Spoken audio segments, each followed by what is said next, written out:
guys and gals, welcome back. I'm Bill Ridgway. This is the second part of the video. We're going to be replacing the rollers. These are nylon long stem rollers, and we're going to replace them.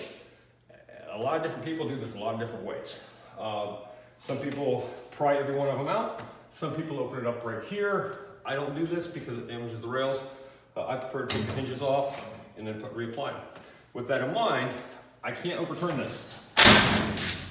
When I take these out, I have to be very careful.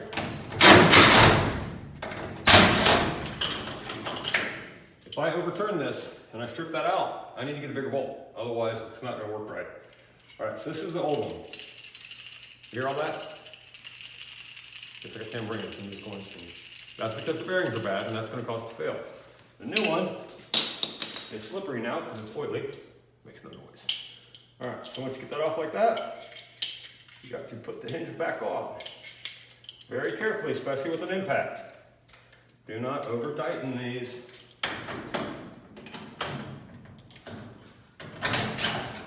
What you do is you line them back up in the holes. Excuse me, Michael. Magnetic tip 7/16 saves some time. All right, once you get it all put back in place, your hose line up, take it off, do it again. And it may seem silly that a professional would do that. These are all the time mismarked. They're all the time put in backwards. So when we go through and do it, we either put them on right or put them on how they're marked, but at the end of the day, sometimes it can be difficult to remember the position it was in, but the holes will line up.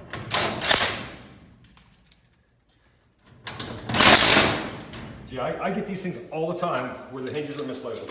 The one will be here and the arrow will be the opposite way, and you just gotta use your best judgment.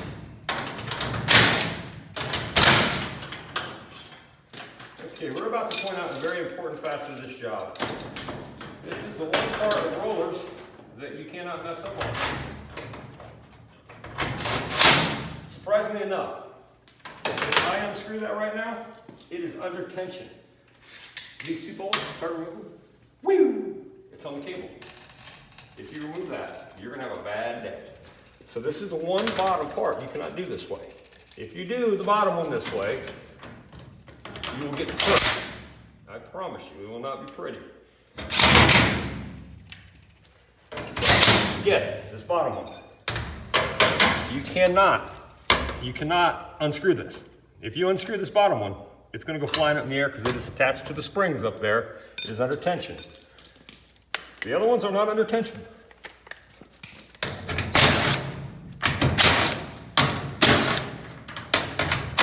And here in a minute, we'll show you how to do the bottom one. But at the end of the day, that bottom one is usually not a lot of fun. So we're lining it up perfect.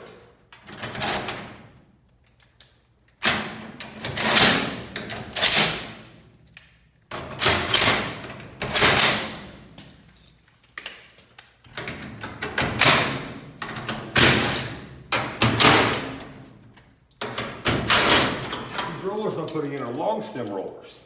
You see the difference in size? These are safer. If this door has a problem, the door would have to slide this far off. Everybody's heard of a crash door where the door falls down. These will help the door stay on the tracks.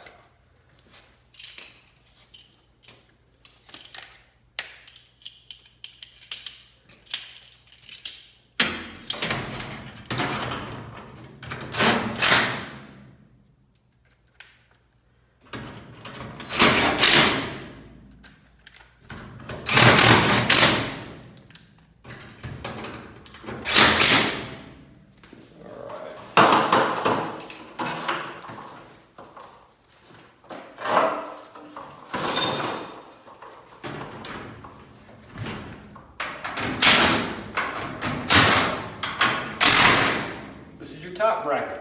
Now when you take this off, if it's not attached to your garage door opener arm, it's going to want to fall in on you. So you see how it's falling in a little bit? If that wasn't for that arm right there, it just would have fell all the way down on me.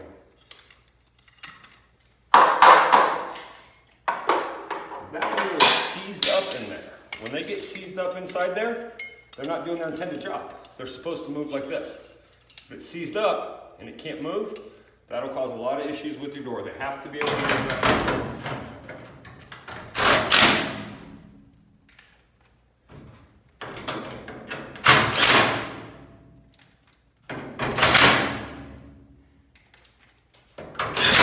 On this door, this space up here, where you can see light, I can adjust this nut right here. This happens to be half inch, sometimes 7/16.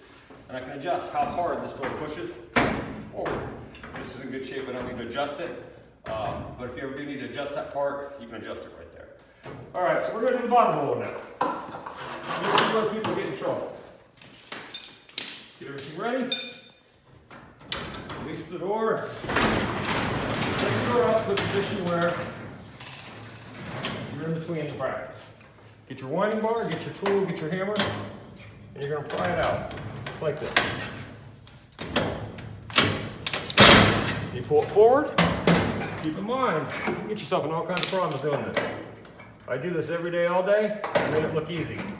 You are not gonna have that much of a, it's not gonna be that easy for you. All right, so once I get in there like that, pop it right in. Now, if you look at my hands, close up, my hands are beat up from the top up. So that's why that didn't hurt real bad, is because I could probably put my hands in the meat grinder and not notice it for 10 minutes. So be very careful when you do that. They will tear your hands up. And if you do it every day for 10 years, you won't really mind.